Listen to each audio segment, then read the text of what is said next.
ಸಾಮಾನ್ಯರ ಮಧ್ಯದಲ್ಲಿ ಸಾಮಾನ್ಯರಾಗಿದ್ದು ಜನರ ಮನಸ್ಸನ್ನು ಗೆಲ್ಲಬೇಕು. ಒಂಥರ ಈ ಎರಡೂ ಕಡೆಯಿಂದ ಆಗಿ ನಾನು ಬಹುಶಃ ಶಕ್ವಕ್ಕ ಆಗಿ ಬೆಳೀಲಿಕ್ಕೆ ಪ್ರೋತ್ಸಾಹ ಆಯಿತು. ಕಾಡು ಕೋಣ, ಜಿಂಕೆ, ಕಡವೆ ಎಲ್ಲ ನೋಡ್ತಾ ಇದ್ದೆ. ಯಾವಾಗ ಮೊನ್ನೆ ನಾನು 2ನೇ ಬಾರಿ MLA ಆದಮೇಲೆ ಜಾಗ ಮಾರಿದ್ದು. ಅಲ್ಲಿವರೆಗೂ ಈ ಪ್ರಾಣಿಗಳ ಮಧ್ಯದಲ್ಲಿ ಮಧ್ಯಾಹ್ನ ಊಟ ಕುಂತೂರು ಮಧ್ಯಾಹ್ನ ನಡ್ದಕ್ಕೆ ಕೌಂತೇರು ಎಷ್ಟು ಮೂಢನಂಬಿಕೆ ಇತ್ತು ಅಂತ ಒಂದು ಉದಾಹರಣೆ ಹೇಳೋದಿದ್ರೆ, ಗರ್ಭಿಣಿಯರ ಕೈ ಕಾಲು ಊದಿಕೊಂಡ್ರೆ ಅದಕ್ಕೆ ಭಸ್ಮ ಹಾಕಿಸ್ತಾ ಇದ್ರು, ನೂಲು ಕಟ್ಟಿಸ್ತಾ ಇದ್ರು. 16 ಜನರನ್ನು ಸ್ಟಾಫು ಹಾಗೂ ಪಬ್ಲಿಕನ್ನು ಒಳಗೆ ಹಾಕಿ ಬೀಗ ಹಾಕಿ ಪೊಲೀಸ್ ಜೀಪು ವ್ಯಾನು ಬಂದು ನಿಂತು ಮೀಟಿಂಗು ಮಾಡಿದ್ದೇನೆ 35 ವರ್ಷಗಳ ಹಿಂದೆ. MLA ಅದೇ BJPಯಿಂದ. ಅದರ ಮೇಲೆ ಯಾಕೆ ಗೊತ್ತಿಲ್ಲ, ಬಿಟ್ಟದ್ದು ನನಗೆ ಬೇಸರ ಇಲ್ಲ, ಕೊಟ್ಟವರು ಅವರೇ. ಆದರೆ ಬಿಟ್ಟದ್ದಕ್ಕೆ ಕಾರಣ ಬೇಕು ಅಂತ. ಆ ಸಮಯದಲ್ಲಿ ನಮ್ಮನ್ನು ನಂಬಿ ಬಂದವರಿಗೆ ಏನೂ ಇಲ್ಲ ಅಂತ ಆಗಬಾರದು ಅಂತ ನೀವು ಹೇಳಿದ್ದನ್ನು ಪ್ರಾರಂಭ ಮಾಡಿದೆ.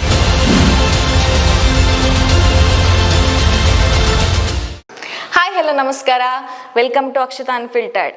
ಸೊ ಇವತ್ತು ಅಕ್ಷತಾ ಯಾರ ಮಂಡೆ ತಿನ್ನಲಿಕ್ಕೆ ಬಂದಿದ್ದಾಳೆ? ಯಾರ ಮಂಡೆ ತಿನ್ನಲಿಕ್ಕೆ ಕೂಡ ಬಂದಿಲ್ಲ. ನನ್ನ ಊರಲ್ಲೇ ಹುಟ್ಟಿ ಬೆಳೆದು ಪರ ಊರಿಗೆ ಬಂದು ರಾಜಕೀಯದಲ್ಲಿ ಅಕ್ಕ ಅಂತಲೇ ಪ್ರಸಿದ್ಧಿ ಪಡೆದಿರುವ ಶಕುಂತಳಾ ಟಿ ಶೆಟ್ಟಿ ಇವರನ್ನು ಇಂಟರ್ವ್ಯೂ ಮಾಡಲಿಕ್ಕೆ ಬಂದಿದ್ದೇನೆ. ಬನ್ನಿ, ಅವರು ನಾನು ಕೇಳೋ ಪ್ರಶ್ನೆಗಳಿಗೆ ಉತ್ತರ ಹೇಳ್ತಾರಾ, ಏನೆಲ್ಲ ಮಾತಾಡ್ತಾರೆ ಅವ್ರ ಹತ್ರವೇ ಕೇಳುವ. ನಮಸ್ತೆ ಮೇಡಮ್. ನಮಸ್ತೆ. ಏನಮ್ಮ? ನಂದೊಂದು ಚಾನೆಲ್ ಉಂಟು ಮೇಡಮ್. ನೀವು ಆ ಚಾನಲಲ್ಲಿ ಒಂದು ಸ್ವಲ್ಪ ನಿಮ್ಮ ಬಗ್ಗೆ, ನಮ್ಮ ಸಮಾಜದ ಬಗ್ಗೆ ಒಂದು ಸ್ವಲ್ಪ ಪ್ರಶ್ನೆಗಳು ನಾನು ಕೇಳ್ತೇನೆ, ನೀವು ಅದಕ್ಕೆ ಆನ್ಸರ್ ಕೊಡಬೇಕು. ನೋಡ, ಗೊತ್ತಾದರೆ ಹೇಳುವ. ಯಾವ ಪ್ರಶ್ನೆ ಕೇಳ್ತೀರಿ, ಯಾವ ಉತ್ತರ ಅಂತ ನೋಡೋಣ. ಬನ್ನಿ. ಸರಿ. ನಮಸ್ತೆ. ನಮಸ್ತೆ. ನಾವು ನಮ್ಮ ಚಾನೆಲ್ಗೆ, ಅಕ್ಷತಾ ಅನ್ಫಿಲ್ಟರ್ ಚಾನಲ್ಗೆ ಒಂದು ನಿಮ್ಮ ಇಂಟರ್ವ್ಯೂ ಬೇಕು ಅಂತ ಕೇಳಿದಾಗ ಬಹಳ ಪ್ರೀತಿಯಿಂದ ಆಯಿತು ಅಂತ ಒಪ್ಪಿಕೊಂಡಿದ್ದಕ್ಕೆ ಧನ್ಯವಾದಗಳು ಮ್ಯಾಮ್. ಈಗ ನೀವು ಹುಟ್ಟಿ ಬೆಳೆದದ್ದು ಪುತ್ತೂರಲ್ಲ, ನೀವು ಹುಟ್ಟಿ ಬೆಳೆದದ್ದು ನಮ್ಮ ಗಡಿನಾಡ, ನನ್ನದೇ ಊರು ಕಾಸರಗೋಡು. ಊರಲ್ಲದ ಊರಿಂದ ಅಂತಲ್ಲ, ನೀವು ಮದುವೆಯಾಗಿ ಬಂದದ್ದು ಪುತ್ತೂರಿಗೆ. ಈಗಿನಷ್ಟು ಮಾಡರ್ನೈಸೇಷನ್ ಅಲ್ಲ ಆಗ ಕಾಲ. ನೀವು ಮದುವೆ ಆದ ಕಾಲ ಒಂದು 1970 ಆ ಸಂದರ್ಭ ಅಲ್ವಾ? 1967. ಆ ಸಂದರ್ಭದಲ್ಲಿ ನೀವು ಬಂದಾಗ ಈ ಊರಿನ ಜನತೆ ನಿಮ್ಮನ್ನು ಒಪ್ಪಿಕೊಳ್ಳೋದಿಲ್ವಾ? ಒಪ್ಪಿಕೊಂಡ್ರು ಕೂಡ, ಅಂದರೆ ನೀವು ಬಂದದ್ದು ಊರಿನ ಜನತೆ ಒಪ್ಪಿಕೊಳ್ಬೇಕು ಅಂತಲ್ಲ, ಮನೆಯವರು ಒಪ್ಪಿಕೊಂಡ್ರೆ ಸಾಕು ಅಂತ ಬಂದದ್ದು. ಆದರೆ ನಿಮ್ಮ ನಡೆನುಡಿ, ನಿಮ್ಮ ಕಾರ್ಯಗಳಿಂದ ನೀವು ಸಮಾಜ ಮುಖೇನ ಒಂದು ಕೆಲಸ ಕಾರ್ಯಗಳಲ್ಲಿ ತೊಡಗಿಸಿಕೊಳ್ತೀರಾ. ಎಲ್ಲರೂ ನಿಮಗೆ ಸಪೋರ್ಟ್ ಮಾಡ್ತಾರೆ, ನಿಮ್ಮ ಮನೆಯಿಂದ ಸಪೋರ್ಟಿವ್ ಆಗಿರ್ತಾರೆ ಎಲ್ಲರೂ. ಸೊ ಅಲ್ಲಿಂದ ನೀವು ರಾಜಕೀಯ ದಾರಿನ ಹೇಗೆ ಹಿಡಿದ್ರಿ? ಅಂದರೆ ಇದು ಉದ್ದ ರಾಮಾಯಣ ಇದೆ. ಯಾಕಂದರೆ ನಾನು ಹುಟ್ಟಿ ಬೆಳೆದದ್ದು ಕೇರಳ. ನಾನು ಹುಟ್ಟುವವರೆಗೆ ಮೆಡ್ರಾಸ್ ಪ್ರಾಂತ್ಯ, ಮೆಡ್ರಾಸ್ ಗೌರ್ಮೆಂಟ್. ನಾನು ಸ್ಕೂಲಿಗೆ ಸೇರುವಾಗ ಕರ್ನಾಟಕ ರಾಜ್ಯ, ಮೈಸೂರು ರಾಜ್ಯ. ಹೌದು. ನಾನು 2ನೇ ಕ್ಲಾಸಿನಲ್ಲಿರುವಾಗ ನಮ್ಮದು ಕೇರಳ ರಾಜ್ಯ. ಆದ ಕಾರಣ ಅಲ್ಲಿಂದ ನಾವು ಕೇರಳೀಯರಾಗಿ ಕನ್ನಡದಲ್ಲೇ ಓದಿ ಬೆಳೆದದ್ದು ನಾನು. ಬಹುಶಃ ಕೇರಳದ ಕೊನೆಯ ಗ್ರಾಮ ನಮ್ಮದು ಹೆಣ್ಮಕಾಜ ಗ್ರಾಮ. ಅಂದರೆ ಈಗಿನ ನನ್ನ ಕ್ಷೇತ್ರಕ್ಕೆ ಅಂತ ಅರ್ಧದಲ್ಲಿ ಬರ್ತಾ ಇದೆ ಅದು. ಆ ಕ್ಷೇತ್ರದಲ್ಲಿ ಬೆಳೆದದ್ದು. ನೀವು ಹೇಳಿದ ಹಾಗೇ ಅವತ್ತಿಗೂ ಇವತ್ತಿಗೂ ಅಜಗಜಾಂತರ. ಇನ್ನೊಂದು, ಅವತ್ತೇ ಅಲ್ಲಿಗೂ ಇಲ್ಲಿಗೂ ವ್ಯತ್ಯಾಸ. ನಮ್ಮದು ಸ್ವಲ್ಪ ಕೋಸ್ಟಲ್ ಹತ್ತಿರ, ಅಲ್ಲಿಯ ಜನಜೀವನ. ನಾನು ಪಟೇಲ್ರ ಮಗಳು, ಸ್ವಲ್ಪ ಒಂದು ಏನು ಹೇಳ್ತೇವಲ್ಲ, ಗತ್ತು ಗಮ್ಮತ್ತು ಎಲ್ಲ ನಮ್ದು ಅದೇ ಇತ್ತು. ಆದರೆ ಇಲ್ಲಿ ನನ್ನ ಗಂಡನ ಮನೆಯಲ್ಲಿ ಲ್ಯಾಂಡ್ ಲಾರ್ಡ್ ಹೇಳ್ಬೋದು, 10-30 ಎಕರೆ ಜಾಗ, ಪಟ್ಟಾಲೆಂಡೆ ಇದ್ದವರು. ಆದರೆ ಒಂದು ಹೇಳ್ತಾರೆ ನಮ್ಮ ತುಳುವಲ್ಲಿ, ಮೂಡಾಯಿ ಅಂತ ಹೇಳಿದರೆ ಸ್ವಲ್ಪ ಅವರು ನೀಟಾಗಿ ಡ್ರೆಸ್ ಮಾಡೋದೆಲ್ಲ ಸ್ವಲ್ಪ ಕಡಿಮೆ ಈ ಊರಿನ ಜನ. ನನ್ನ ಅತ್ತೆ ಮತ್ತು ಅಜ್ಜಿ ಇದ್ದರು, ಮತ್ತು ನನ್ನ ಗಂಡನ ತಂಗಿ ಒಬ್ಬಿದ್ಲು, ಚಿಕ್ಕವಳಿದ್ಳು. ಹಾಗೆ ಮನೆಯಲ್ಲಿ ದೊಡ್ಡ ಹೆಂಗಸು ನಾನು, ನನ್ನ ನನ್ನ ಹೆಂಡತಿ, ನಮಗೆ ಜೊತೆಯಾಗಿ ಇಬ್ಬರಿಗೆ ಮದುವೆ ಆಯಿತು, ಅಣ್ಣ ತಮ್ಮಂದಿರಿಗೆ. ಅತ್ತೆ ಏಜ್ಡ್ ಪರ್ಸನ್ ಆದ ಕಾರಣ ಊರಿನವರಿಗೆ ನನ್ನ ಗಂಡ ಹೆಡ್ ಮಾಸ್ಟ್ರು, ಊರಿನವರಿಗೆ ಮಾಸ್ಟ್ರ ಬುಡೇಜಿ ಅಂತ ಹೇಳಿದರೆ ಅದೊಂದು ಶೋಕೇಸಿನ ವಸ್ತುವಿನ ಹಾಗೆ ಆಗಿತ್ತು. ಯಾಕಂದರೆ ನನ್ನ ಚಿನ್ನ, ನಾನು ಜುಮ್ಕಿ ಹಾಕ್ತಾಯಿದ್ದೆ. ಈ ಜುಮ್ಕಿಯನ್ನು ಬಂಗಾರದ ರಾಗಿದ ಕಾಲದಲ್ಲಿ ಲೋಲ್ ಹಾಕು ಅಂತ ಹೇಳಿದವರು. ಅಂದರೆ ಆಗ ಹಳ್ಳಿಯಲ್ಲೆಲ್ಲ ಲೋಲ್ ಹಾಕಂದರೆ ತೆಳ್ಳಗೆ ಇದಾಗಿತ್ತು. ಇದು ಈ ಜುಮ್ಕಿ ಆಗ ಸ್ಟಾರ್ಟ್ ಆಯ್ತು ಅಷ್ಟೇ ಆ ಕಾಲದಲ್ಲಿ, 67ರಲ್ಲಿ. ಅಂದರೆ ಉದಾಹರಣೆ ಹೇಳಿದೆ. ಅಲ್ಲಿಂದ ಅವ್ರಿಗೆ ಹೈಲ್ಡ್ ಚಪ್ಪಲ್ ಅಂತ ಹೇಳಿದರೆ ನಾವು ಇನ್ನೊಬ್ಬರ ಚಪ್ಪಲೇ ಮುಟ್ಟೋದಿಲ್ಲ. ಅವರು ಅದನ್ನು ನೋಡುವುದು, ಅದನ್ನು ಕಾಲು ಸಿಕ್ಕಿಸುವುದು, ಏನೇನೋ ವಿಚಿತ್ರ ವಸ್ತುವಾಗಿದ್ದೆ.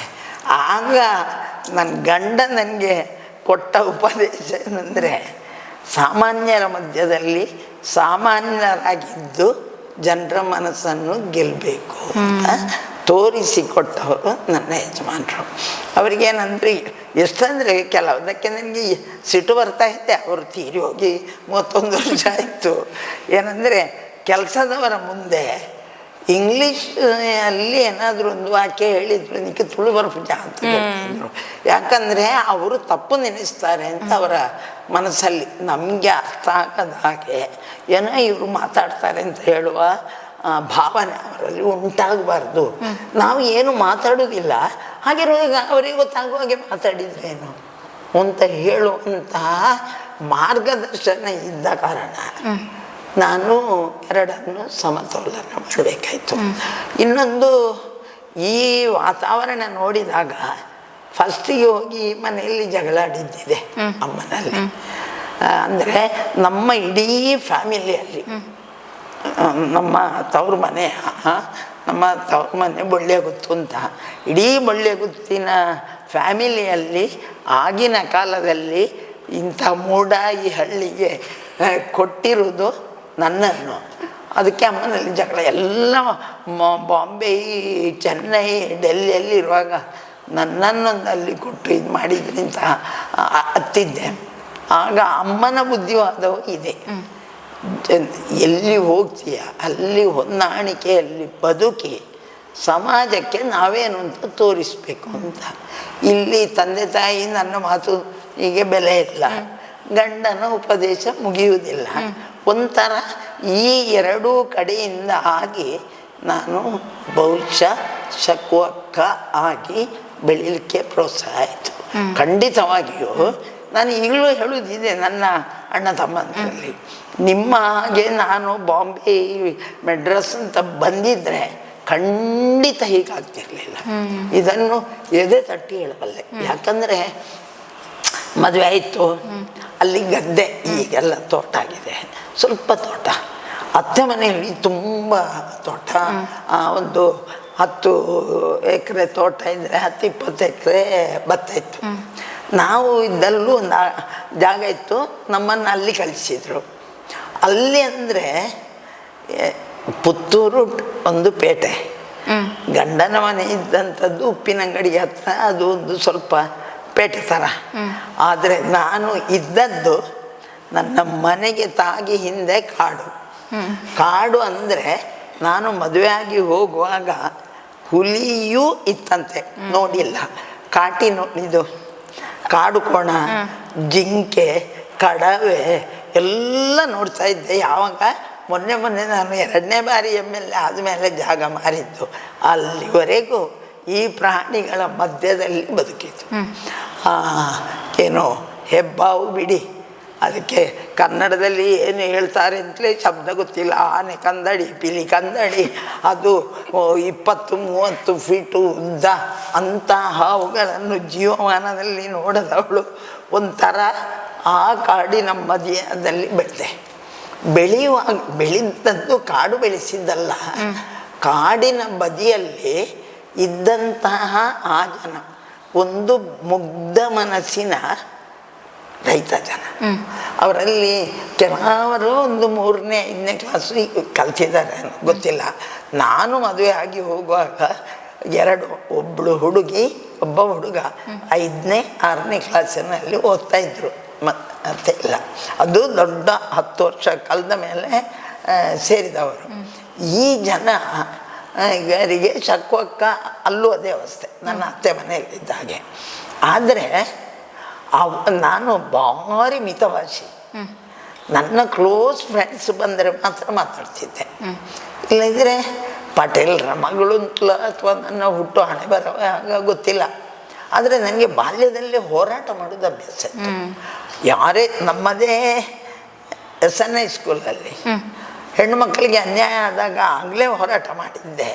ಸ್ವಲ್ಪ ಊಟ ತಪ್ಪಿತ್ತು. ಅದು ಮತ್ತೆ ಹೆಡ್ ಮಾಸ್ಟರ್ ಕರೆದು ಹೇಳಿದರು, ಹೋರಾಟ ಅಂತ ನೀನು ಹೋಗಿ ಗರ್ಲ್ಸ್ ರೂಮಲ್ಲಿ ಕೂತ್ರೆ ಹೋರಾಟ ಆಗೋದಿಲ್ಲ, ನಮಗೇನು ಗೊತ್ತು ನೀವು ಯಾಕೆ ಬರಲಿಲ್ಲ ಅಂತ.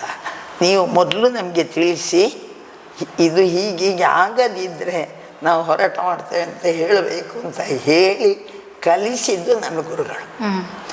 ಅಂತಹ ಇದರಲ್ಲಿ ಆ ಒಂದು ಸ್ವಭಾವದವಳು ಮಾತನಾಡಲಿಕ್ಕೆ ಕಲಿತದ್ದು ಅಥವಾ ಹೆಚ್ಚೆಚ್ಚು ಅನುಭವಕ್ಕೆ ನನಗೆ ದಾರಿ ತೋರಿಸಿದ್ದು ಈಗಿನ ಕಡಬ ತಾಲೂಕು, ಅಂದರೆ ಪುತ್ತೂರು ತಾಲೂಕಿನ ಕುಂತೂರು. ಅಂದರೆ ಅದು ಹಳ್ಳಿ ಜನರು, ಅದು ಕುಂತೂರು ಅಂತ ಕುಂತಿಯ ಮಕ್ಕಳಿಂದ ಬಂದಂಥ ಹೆಸರು ಆ ಊರಿಗೆ ಕುಂತೂರು ಅಂತ.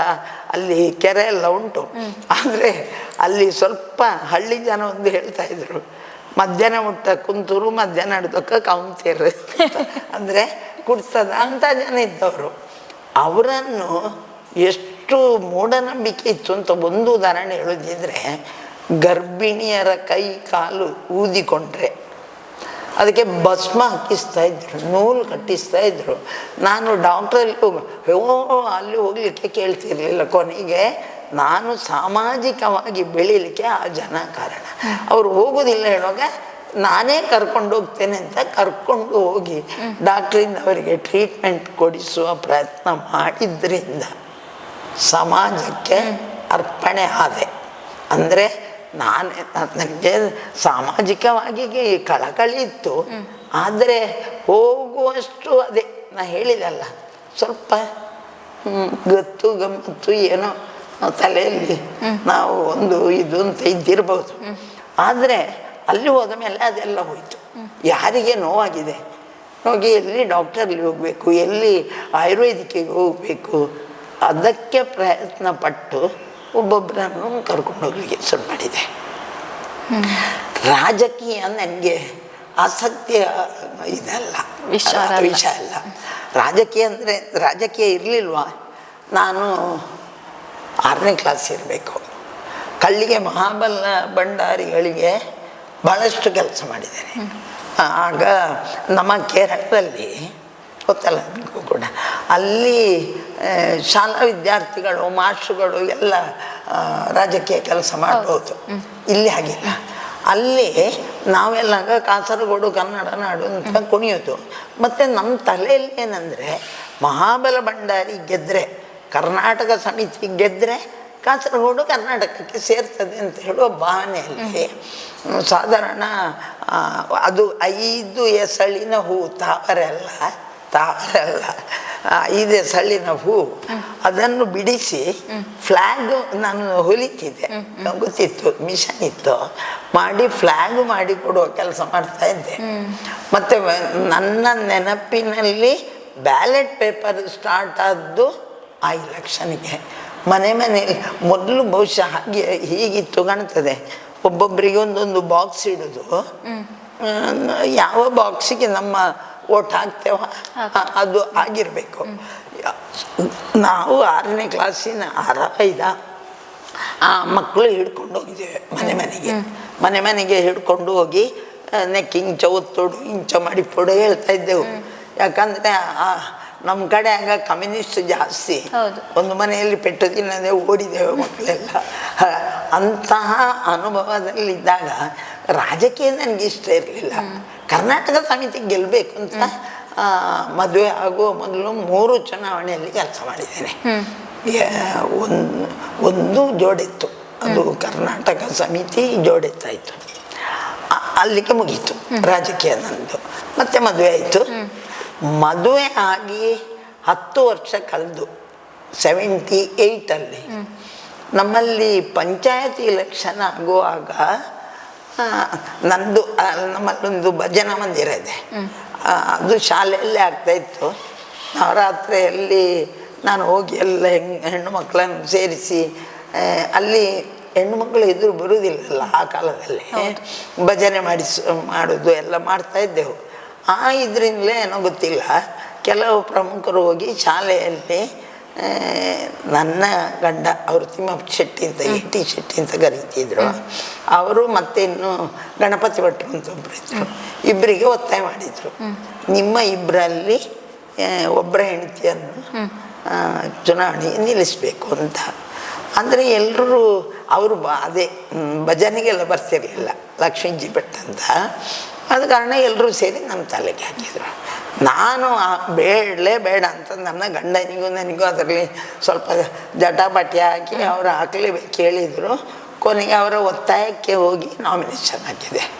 ನಾಮಿನೇಷನ್ ಬಹುಶಃ ನನಗೆ ಏನೋ ಅದು ಒಳ್ಳೆ ಹಳೆ ದೇವರಿಗೆ ಗೊತ್ತು.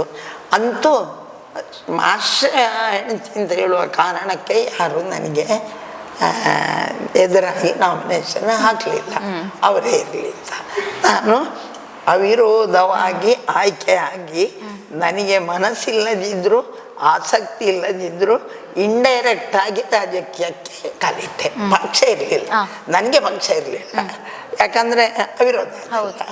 ಆದ ಕಾರಣ ಒಂಥರ ಕಾಲಿಟ್ಟೆ. ಆದರೆ ನನ್ನದೊಂದು ಅಭ್ಯಾಸ, ನನಗೆ ಅವತ್ತು ಇವತ್ತು ಇಷ್ಟೇ ಏಜ್ ಆದರೂ ಒಂದು ಜವಾಬ್ದಾರಿ ಕೊಟ್ಟ ಮೇಲೆ ಆ ಕೆಲಸ ಸುಮ್ಮನೆ ನನ್ನನ್ನು ಒಂದು ಕೂತ್ಕೊಳ್ಳಿಸಿ ಶೋಕೇಸಿನ ವಸ್ತುವಾಗಿ ಆಗಬಾರ್ದು, ಕೆಲಸ ಮಾಡಬೇಕು ಅಂತ ಪಂಚಾಯತಿನ ಒಳಗೆ ಜನರಿಗಾಗಿ ಕೆಲಸ ಮಾಡಿದೆ. ಬಹುಶಃ ಜನರಿಗೆ ಅದು ಮೆಚ್ಚುಗೆ ಆಯಿತು.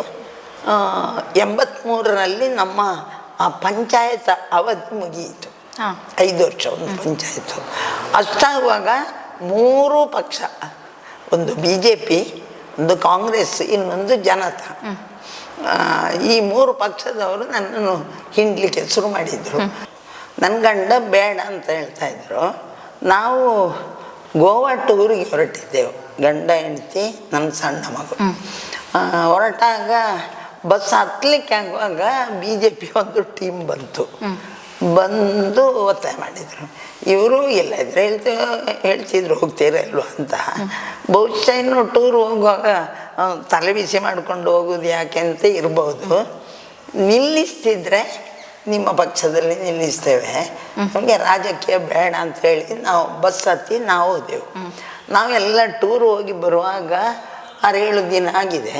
ಇಲ್ಲಿ ಪತ್ರಿಕೆಯಲ್ಲಿ ಬಂದಿದೆ ಶಕುಂತಲಾ ಶೆಟ್ಟಿ BJPಗೆ ಅಂತ. ಅದು ಅಷ್ಟು ಇದಾಗಲಿಕ್ಕೆ ಏನು ಅಂತ ಹೇಳಿದರೆ, ಪಂಚಾಯತಿನಲ್ಲಿ ಮೆಂಬರ್ ಆದ ತಕ್ಷಣ ನಮಗೆ ಒತ್ತಡ ಹಾಕಿ ಮಹಿಳಾ ಮಂಡಲ ಮಾಡಿಸಿದರು ನನ್ನಿಂದ. ಮಹಿಳಾ ಮಂಡಲ ಊರಿನ ಮನೆಗೆ ಹೋಗಿ ಹೆಂಗಸರನ್ನು ಸೇರಿಸಿ ಮಹಿಳಾ ಮಂಡಲ ಮಾಡಿದೆ.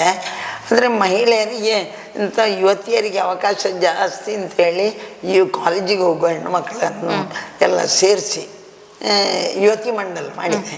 ಈ ಯುವತಿ ಮಂಡಲ ಯುವಜನ ಮೇಳಗಳಲ್ಲಿ ತಾಲೂಕು, ಜಿಲ್ಲೆ, ಡಿವಿಷನಲ್ವರೆಗೆ ನಮಗೆ ನಮ್ಮ ಮಹಿಳಾ ಮಂಡಲ ಎಲ್ಲದರಲ್ಲೂ ಮುಂದುವರಿತು. ಅದು ಏನಾಯಿತು, ಪತ್ರಿಕೆಯಲ್ಲಿ ಬರ್ತಲ್ಲ. ಈಗ ನಾವು ಡಿವಿಷನಲ್ ಲೆವೆಲಲ್ಲಿ ಗೆದ್ದರೆ ದಕ್ಷಿಣ ಕನ್ನಡದ ಕುಂತೂರು ಮಹಿಳಾ ಮಂಡಲ ಅಂತ ಬರ್ತದೆ.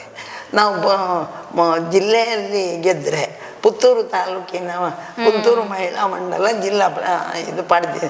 ಹಾಗೆ ಬಂದು ನಮ್ಮ ಹೆಸರು ಸ್ವಲ್ಪ ಜಾಸ್ತಿ ಆಗಿತ್ತು. ಇದರ ಎಡೆಯಲ್ಲಿ ಈ ಮಹಿಳಾ ಮಂಡಲದ ಕಾರ್ಯಕ್ರಮ ನೋಡಿ ಆಕಾಶವಾಣಿ ಪ್ರಾರಂಭ ಆದಷ್ಟು ಮಂಗಳೂರಲ್ಲಿ, ಆಗ ಕಾರ್ಯಕ್ರಮ ಕೊಡಬೇಕಾಯಿತು. ಕಾರ್ಯಕ್ರಮ ಒಮ್ಮೆ ಬಂತು, ನಾವೇ ಎಲ್ಲ ಬೈ ಹಾರ್ಟ್ ಮಾಡಿಕೊಂಡು ಹೋದೆವು. ನಾವು ಅವರ ಮಧ್ಯದಲ್ಲಿ ನಾನು ಹಳ್ಳಿಯವಳೆ, ನಾನೇನು ಗ್ರ್ಯಾಜುಯೇಷನ್ ಆಗಿ ಹೋದವಳೆಲ್ಲ 10ನೇ ಕ್ಲಾಸಲ್ಲೇ ಹೋದವಳು. ಆದ ಕಾರಣ ಅಲ್ಲಿ ಹೋದ ತಕ್ಷಣ ಹೇಳಿದರೆ ಇದು ಬರ್ತದ್ದು ಯಾರು ನಮ್ಗೆ ಗೊತ್ತಿಲ್ಲ, ಅದಾಗೋದಿಲ್ಲ, ಅವರ ಪರ್ಮಿಷನ್ ಬೇಕು ಅಂತ. ನಮ್ಮ ಹುಡುಗಿಯರಿಗೆಲ್ಲ ದುಃಖವಂತ, ಅಯ್ಯೋ ಒಂದು ಅವಕಾಶ ಇತ್ತು ಹೋಯ್ತಲ್ಲ. ಹೇಳಿದೆ ಅಳುದು ಯಾಕೆ, ನಾವೇ ಬರೆಯುವ. ಹಾಗೆ ಬರೆಯೋದು ಯಾರು, ಕೊನೆಗೆ ನಾವನ್ನೇ ಬರೆದು ಜನಪದ ಎಲ್ಲ ಸಂಗ್ರಹ ಮಾಡ್ತಿದ್ದೆವು. ನಾನೇ ಸಂಭಾಷಣೆ ಬರೆಯೋದು, ನಾವೇ ಬರೆದು ಆಕಾಶವಾಣಿಯಲ್ಲಿ ಕಾರ್ಯಕ್ರಮ ಕೊಡುವಾಗ ಬಹುಶಃ ಎಲ್ರಿಗೂ ವಿಚಿತ್ರ ಆಯಿತು, ಈ ಹಳ್ಳಿಯ ಹುಡುಗಿಯರು ಕಾರ್ಯಕ್ರಮ ಕೊಡ್ತಾ ಇದ್ದಾರೆ ಅಂತ.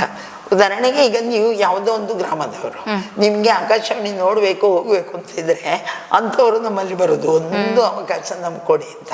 ಹೀಗೆ ನಾವು ಕಾರ್ಯಕ್ರಮ ಕೊಡ್ತಾ ಇದ್ದೆವು. ನಾನು ಬರೀತಕ್ಕೆ ಪ್ರಾರಂಭ ಮಾಡಿದೆ. ಒಂದು ಹೊಸ ಬದುಕಂತ ಹೇಳಿ ಒಂದು ನಾಟಕ ಬರೆದು 1981 ರತ್ನವರ್ಮ ಹೆಗ್ಗಡೆ ಪ್ರಶಸ್ತಿ ಬಂತು ನನಗೆ. ರಾಜಕೀಯ ಅಂತ ಅಷ್ಟವರೆಗೆ ಇಲ್ಲ, ನಾವು ಇದೇ ಇತ್ತು. ಈ 80 ನಾವು ಆಕಸ್ಮಿಕವಾಗಿ BJPಗೆ ಬಂದೆಲ್ಲ. ಇನ್ನೊಂದು ನನ್ನ ಜೊತೆಗೆ ಕೋಆಪರೇಟಿವ್ಗೆ ಹೋಗಿಬಿಟ್ಟೆ. ನನ್ನನ್ನು ನಾಮಿನೇಟ್ ಮಾಡಿದ್ರು. ಅದೆಲ್ಲ BJPಯಿಂದ ಒಂದು ಯಾರು ಮನವಳಿಕೆ ಅಂತ ಇಡೀ ನಮ್ಮ ಕಡಬ, ಈಗಿನ ಕಡಬ ತಾಲೂಕು ಅಂತಲೇ ಹೇಳ್ಬೋದು. ಅದರ ಅರ್ಧದಲ್ಲಿ ಸಾಧಾರಣ ಒಂದು 10-20 ಗ್ರಾಮಗಳಲ್ಲಿ ಆಗ ಜನಸಂಘ BJP ಅಂತ ಇದ್ದದ್ದು ಮನವಳಿಕೆ ಮನೆತನ. ಅದರಲ್ಲಿ ಅವರೆಲ್ಲ ನನ್ನನ್ನು ಹಿಂಡಿದ ಹಾಗೆ ಮಾಡಿ ಎಳೆದು ಹಾಕಿದವರು. ಹಾಗೆ ಅವರೇ ನನ್ನನ್ನು TAPCMSಗೆ ಫಸ್ಟಿಗೆ ನಾನು ಕೋಆಪರೇಟಿವ್ಗೆ ನುಗ್ಗಿದ್ದು. TAPCMS ಅಂದರೆ ತಾಲೂಕು ಕೃಷಿ ಉತ್ಪನ್ನ ಸಹಕಾರಿ ಮಾರಾಟ ಸಂಘ. ಅದರಲ್ಲಿ ನಿರ್ದೇಶಕಳಾದೆ. ಆಮೇಲೆ ಅಲಂಕಾರ ಸೊಸೈಟಿ ಇಲೆಕ್ಷನ್ ಬಂತು. ಹಾಗೆಲ್ಲರೂ ಹೇಳಿದ್ರು ಅಲ್ಲೂ ನೀವು ನಿಲ್ಲಬೇಕು ಅಂತ. ಅಲ್ಲಿ ನಿಂತು ಅಲ್ಲಿ ಕಂಟೆಸ್ಟ್ ಇತ್ತು. ಫಸ್ಟಿಗೆ ಅವರಿಗೇನೋ 20 ಓಟು ಬಂತು, ನನಗೆ ಒಂದು 80 ಏನೋ ಬಂತು. ಅಂತೂ ಗೆದ್ದೆ. ಕೋಆಪರೇಟಿವಲ್ಲಿ ಸೆಕೆಂಡ್ ಸ್ಟೆಪ್ ಹೇಳ್ಬೋದು. ಫಸ್ಟ್ TAPCMS, ಸೆಕೆಂಡ್ ಅಲಂಕಾರ ಆಯಿತು. ಜೊತೆಗೆ ಆಯಿತು. ಅಷ್ಟಾಗುವಾಗ ಇದು ಬಂತು, ಯಾವುದು ಜಿಲ್ಲಾ ಪರಿಷತ್ತು ಬಂದಾಗ ಅಲಂಕಾರ ಕ್ಷೇತ್ರ ಅಂತ 18 ಗ್ರಾಮ, ಅದು ನೆಲ್ಯಾಡಿಯಿಂದ ಸುರದ್ದು ದೋಳ್ಪಾಡಿ ಆ ಕಡೆವರೆಗೆ ಒಂದು ಕ್ಷೇತ್ರ, ಮಹಿಳಾ ಕ್ಷೇತ್ರ. ಅದಕ್ಕೆ ನಿಲ್ಲಿಸಿದ್ರು. ನಂಗೆ ಗೊತ್ತು ಇಲ್ಲಿ BJP ಹುಡುಕ್ಲಿಕ್ಕೂ ಇಲ್ಲ, ನಾನು ನಿಲ್ಲೋದು ಸೋಲೋದಕ್ಕೆ ಅಂತ ಗೊತ್ತು, ತಲುಪಿಸಿಲ್ಲ ಸೋತರೆ ಅಂತ. ಆದರೆ ನಾಚಿಕೆ ಆಗ್ತಿತ್ತು, ಏನಾದರೂ ಇಡುಗಂಟು ಕಳಗೊಂಡರು ಅಂತ ಬಂದುಬಿಟ್ರೆ ಅಂತ. ಆದರೆ ಹಾಗೆ ಬರಲಿಲ್ಲ. ಸ್ಪರ್ಧೆ ಮಾಡಿದೆವು. ಎಷ್ಟಂದರೆ ನನಗೆ ನಾನು ಬಾಲ್ಯದಿಂದಲೇ ಭಾಷಣಕ್ಕೆ ವಿಷಯ ಕೊಟ್ಟಾಗ ಅದರಲ್ಲಿ ಚೆನ್ನಾಗಿ ಮಾತಾಡ್ತಿದ್ದೆ.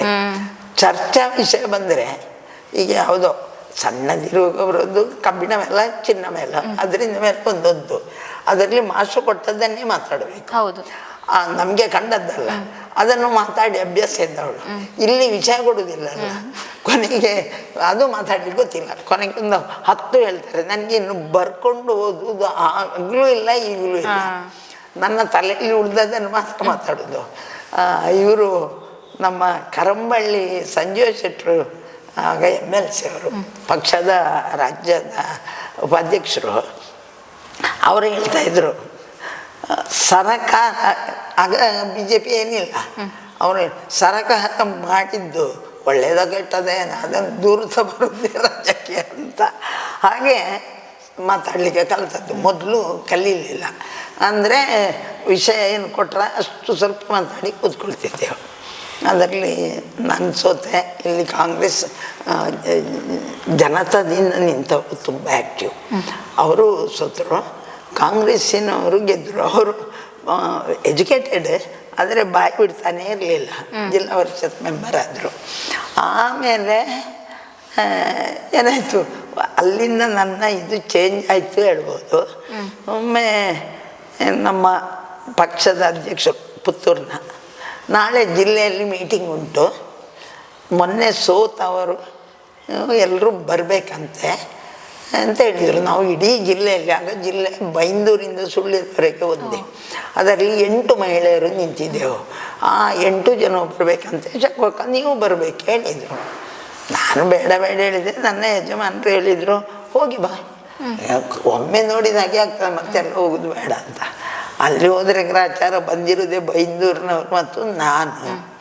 ಅಲ್ಲಿ ಮಧ್ಯಾಹ್ನ ಊಟ ಮಾಡಿ ಅವರು ಹೋದರು. ನಾನು ಹೊರಡುವಾಗ ಸ್ವಲ್ಪ ನಿಲ್ಲಿ ಅಂತ ಹೇಳಿದರು.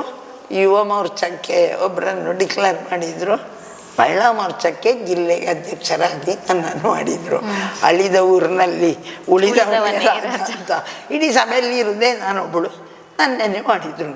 ನಾನು ಅಳುವುದೋ ಎಂತ, ನಾನು ಕೆಳಗಿಂದ ಬೇಡ ಅಂತ ಬೊಬ್ಬೆ ಹಾಕಿದರೆ ಕರಂಬಳ್ಳಿ ಅವರು, ವಿ ಎಸ್ ಆಚಾರ್ಯ ಇಲ್ಲ ಆಗೋದೆಲ್ಲ ಮೇಲೆ ಬಂದು ಹೇಳಿದರು. ಏನು ಮಾಡಬೇಕು ಅಂತ ಗೊತ್ತಾಗ್ಲಿಲ್ಲ. ಒಂದು, ನಾನಿರೋದು ಸುಬ್ರಹ್ಮಣ್ಯಕ್ಕೆ ಹತ್ರ, ಕಡವದ ಹತ್ರ, ಮಂಗಳೂರು ಇರುವುದಿಲ್ಲಿ, ಇಲ್ಲಿಂದ ಹೋಗಿ ಆಗುವಂಥದ್ದು ಅಂತ ಹೇಳುವ ಭಯ ನನಗೆ. ಬೈಂದೂರುವರೆಗೆ ಹೋಗಬೇಕು, ಇದು ಮನೆಯಲ್ಲಿ ಏನು ಹೇಳ್ಯಾರು ಅಂತ ಹೇಳುವ ಭಯದಲ್ಲಿ. ಮತ್ತೆ ಈಗಿನಷ್ಟು ಆಗ ಸೌಕರ್ಯ ಇಲ್ಲ. ಬಸ್ಸು 1-2 ಗಂಟೆಗೆ ಒಮ್ಮೆ ಇರುವುದು, ಅದು ಕೂಡ ಈ ಟ್ಯಾಕ್ಸಿ ಟೆಂಪೋದಲ್ಲಿ ಹೋಗಬೇಕು. ಮತ್ತೆ ಮಕ್ಕಳು 35 ವರ್ಷದ ಹಿಂದೆ ಅಲ್ವಾ, ಆಗ 35 ಯಾಕೆ 38 ವರ್ಷದ ಹಿಂದೆ ಬೇಡ ಹೇಳಿದ್ರು ಕೇಳಲಿಲ್ಲ. ಕೇಳಿ ಒಂದು ಹಂತಕ್ಕೆ ಬರುವಾಗ ಇನ್ನಿಬ್ಬರು ಯಾರೋ ಬರ್ತಾಯಿದ್ರು. ಹಾಗೆಲ್ಲ ನಗಾಡಲಿಕ್ಕೆ ಶುರು ಮಾಡಿದರು. ಅವರು ಮೊದಲು ಬಂದಿದ್ದರೆ ಅವರೇ ಯಾರು ಬರ್ತಾ ಇದ್ದವರನ್ನೇ ಅಧ್ಯಕ್ಷ ಕಾರ್ಯದರ್ಶಿ ಮಾಡುವರು. ಇಂಥದ್ದು ನಾನು ಏನು ಅಂತ ಯಾರಿಗೂ ಗೊತ್ತಿರಲಿಲ್ಲ ಅಷ್ಟವರೆಗೆ. ಅದು ಉಲ್ಟಾಯಿತು. ನಾನು ಹೇಳಿದೆ ಅವರನ್ನೇ ಮಾಡಿಬಿಡಿ. ಅದು ಪೇಪರ್ನವ್ರು ಬರ್ಕೊಂಡು ಹೋಗಿ ಆಯಿತು, ಇನ್ನಾಗೋದಿಲ್ಲ ಹೇಳಿದರು. ಆಕಸ್ಮಿಕವಾಗಿ ಯಾರೂ ಇಲ್ಲದ ಸಭೆಯಲ್ಲಿ ಇದ್ದವಳು ಅಂತ ಹೇಳಿ ನಾನು ಅಧ್ಯಕ್ಷೆ ಆಗಿರಬೇಕು. ನನ್ನ ಅಂದಾಜು, ಯೋಗ್ಯತೆ ಅಲ್ಲ. ಈಗ ನೀವು ಮಹಿಳಾ ಮೋರ್ಚಾದ ಅಧ್ಯಕ್ಷರಾದ್ರಿ ಜಿಲ್ಲೆಯದ್ದು. ಆ ಸಂದರ್ಭದಲ್ಲಿ ನೀವು ಒಂದು ಮಹತ್ತರವಾದ ಇದು ಏನು ಡಿಸಿಷನ್ ತಗೊಳ್ತೀರ ಅಂದರೆ ಅದು ಸಾಮಾಜಿಕವಾಗಿ ಒಂದು ರೀತಿ ಹೋರಾಟ ಅಂತಲೇ ಹೇಳ್ಬೋದು.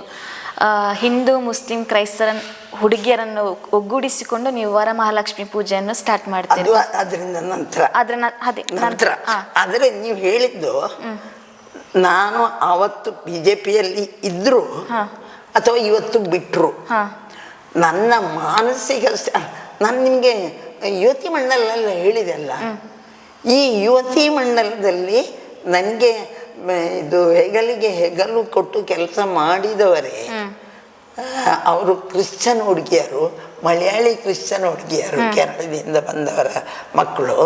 ಅವರು ಶಕ್ವಕ್ಕನಿಗೆ ಜೀವಕ್ಕೆ ಜೀವ ಕೊಡುವಂತಹ ಆತ್ಮೀಯತೆ ಇದ್ದವರು. ಆ ಗೆಳೆತನ ಉಂಟಲ್ಲ, ನಿಮಗೆ ಉದಾಹರಣೆ ಹೇಳೋದು, ಆಗ ನಮಗೊಂದು ಮಹಿಳಾ ಮಂಡಲಕ್ಕೆ ಒಂದು ಇದು ಬಂದಿತ್ತು, ಯುವತಿ ಮಂಡಲಕ್ಕೆ. ನೀವು ಡಿಕ್ಲೇರ್ ಮಾಡಬೇಕು. ಆಗ ಗೌರ್ಮೆಂಟು ಇದ್ದದ್ದು ಕಾಂಗ್ರೆಸ್ಸು ಜನತಾ. ನೀವು ಒಂದು ಡಿಕ್ಲೇರ್ ಮಾಡಬೇಕು, ನಮ್ಮ ಮಹಿಳಾ ಮಂಡಲ ಯುವತಿ ಮಂಡಲ ಕಾಂಗ್ರೆಸ್ ಏಜೆಂಟದಲ್ಲಿದೆ ಅಂತ ಕೊಟ್ಟರೆ ನಿಮಗೆ ಸಹಾಯಧನ ಕೊಡ್ತೇವೆ ಅಂತ. ನಾನು ಹೇಳಿದೆ, ಸಹಾಯಧನಕ್ಕಾಗಿ ನಮ್ಮ ಇದನ್ನು ರಾಜಕೀಯಕ್ಕೆ ತರುವುದಿಲ್ಲ ಅಂತ ಹೇಳಿ ನಾನು ಮಾಡಲಿಲ್ಲ. ಅಂದರೆ ಇದರಿಂದ ಮೇಲೆ ನಾನು ಹೇಳಿದೆಲ್ಲ, ನನ್ನ ಹೋರಾಟಗಳು ಹೇಳ್ತಾ ಹೋದರೆ ನಿಮಗೆ 3 ಗಂಟೆ ಬೇಕಾಗಿತ್ತು. ಆದ ಕಾರಣ ಅಷ್ಟೆಲ್ಲ ಹೇಳುವುದಿಲ್ಲ. ನಾನು ಕೋಆಪ್ರೇಟಿವ್ ಸೊಸೈಟಿಯಲ್ಲೊಂದು ತಪ್ಪು ನಡೆಯಿತು. 16 ಜನರನ್ನು ಸ್ಟಾಫು ಹಾಗೂ ಪಬ್ಲಿಕನ್ನು ಒಳಗೆ ಹಾಕಿ ಬೀಗ ಹಾಕಿ ಪೊಲೀಸು ಜೀಪು ವ್ಯಾನು ಬಂದು ನಿಂತು ಮೀಟಿಂಗು ಮಾಡಿದ್ದೇನೆ 35 ವರ್ಷಗಳ ಹಿಂದೆ. ನಿಜವಾಗಿಯೂ ಇವತ್ತು ನೋಡಿದರೆ ದೊಡ್ಡ ಕೇಸು. ಕರ್ತವ್ಯದಲ್ಲಿ ಇದ್ದವರನ್ನು ಒಳಗೆ ಹಾಕಿ. ಆದರೆ ಆಗಲೇ ಯಾರಲ್ಲೂ ಕೇಳಿ ಅಲ್ಲ, ನನ್ನದೇ ಸ್ವಂತಿಕೆ ಬುದ್ಧಿಯಲ್ಲಿ ಹಾಕಿದ್ದೇನೆ. ಹೆಣ್ಣು ಮಕ್ಕಳಿಗೆ ಅನ್ಯಾಯ ಆದಾಗ ಹೋರಾಟ ಮಾಡಿದ್ದೇನೆ. ಸೌಮ್ಯ ಭಟ್ಟುಕಲೆಯಲ್ಲಿ ಮಾಡಿದ್ದೇನೆ. ಶಮೀಮಾ ಅವಳು ಮುಸ್ಲಿಂ, ಅವಳಿಗಾಗಿ ಹೋರಾಟ ಮಾಡಿದ್ದೇನೆ. ಎಲ್ಲ ಮಾಡಿದ್ದೇನೆ. ನನಗೆ ಬಂಟ್ವಾಳದಲ್ಲಿ ಸೀಟ್ ಕೊಟ್ಟರು ಪಕ್ಷ. ಅದರ ಮೇಲೆ ಪುತ್ತೂರಲ್ಲಿ ಕೊಟ್ಟರು, MLA ಅದೇ BJPಯಿಂದ. ಅದರ ಮೇಲೆ ಯಾಕೆ ಗೊತ್ತಿಲ್ಲ ಬಿಟ್ಟರು. ಬಿಟ್ಟದ್ದು ನನಗೆ ಬೇಸರ ಇಲ್ಲ, ಕೊಟ್ಟವರು ಅವರೇ. ಆದರೆ ಬಿಟ್ಟದ್ದಕ್ಕೆ ಕಾರಣ ಬೇಕು ಅಂತ ನಾವು, ಯಾಕಂದರೆ ನಾವು 80 ಜನ ಇದ್ದೆವು, ನಾನು ಒಬ್ಬಳು ಲೇಡಿ ಇದ್ದದ್ದು. 79 ಜನರಿಗೆ ಕೊಟ್ಟಿದ್ದೀರಿ, ನನಗೆ ಯಾಕೆ ಕೊಡಲಿಲ್ಲ ಅಂಥೇಳಿ ಕೇಳಿದರೆ ಅದಕ್ಕೆ ಉತ್ತರ ಇಲ್ಲ. ಅದಕ್ಕಾಗಿ ನನ್ನ ಅನ್ನು ಪ್ರಾಜೆಕ್ಟ್ ಮಾಡಿದ್ದು ರಾಬರ್ಟ್ ಮತ್ತು ಅವರ ಟೀಮ್. ಅಂದರೆ ಹಳೆಯ BJP ಸೇರಿ ಎಲ್ಲ ನಿಲ್ಲಿಸಿದ್ರು. ಒಂಥರ ಏನೋ ಬೆದರಿಕೆಗಳು ಬಂತು, ಏನೇನು ಬಂತು, ಹಣದಿಂದ ಪರ್ಚೇಸಿಗೆ ಬಂತು. ಎಲ್ಲವನ್ನು ಮೀರಿ 26,000 ಓಟು ತಗೊಂಡು ಗೌರವ ಉಳಿಸಿದೆವು. ಆದರೆ ಹಣದ ಇದರಲ್ಲಿ ಸೋತದೆವು. ಆದ್ರೆ ನಿಮಗೆ ಅಷ್ಟು ಜನ ಸಪೋರ್ಟ್ ಮಾಡಿದ್ದಾರೆ. ವಿಶೇಷ ಏನಂದರೆ, ಯಾಕಂದರೆ